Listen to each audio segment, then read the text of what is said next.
અમે તો બહુ ખાર ચડે અમને, એમ થાય અમે ધોકા લઈને પોગી જાય. અમને એમ થાય કે અમે પોલીસ વાળાને ધોકે ધોકે મારી. અમને તો એવું બધું છે, પણ ક્યાં ભેગા થવા દઈએ?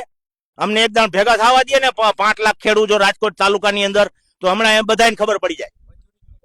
હું અને આપણે મંજૂરી લેવા જાય ને તો એ એમ કે તમારે આટલા ટાઈમની મંજૂરી. હમણાં અમે 8 તારીખે મોટા મોટા રાજનેતાઓની સભાઓની મંજૂરી તો મળે છે. એને તો ખુલ્લે આમ રખડવાનું, એને મંજૂરી નહીં લેવાની. એને તો ટોપોય નહીં પહેરવાનો, ગાડીના કારા કાચ હોય તો કાંઈ નહીં કહેવાનું, એને નંબર પ્લેટ ન હોય તો કાંઈ નહીં કહેવાનું. એને ખુલ્લે આમ મંજૂરી, ખેડૂતને જ મંજૂરી નહીં.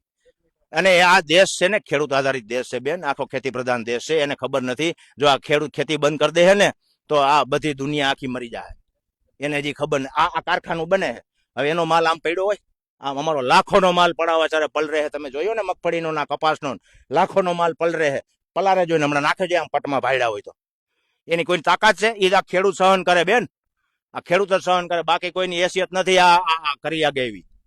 અહીં અમને ખબર હોય, અમારા મન જાણતા હોય, 20,000 રૂપિયા નાખી દીધા હોય, આ 20 વીઘાનો કપા હોય, રૂપિયા અમારે 4 લાખનો ખર્ચો કર્યો હોય અને લાખ રૂપિયા અમને મળે નહીં, તો અમારે કરવાનું હું 3 લાખ ક્યાંથી કાઢવાના?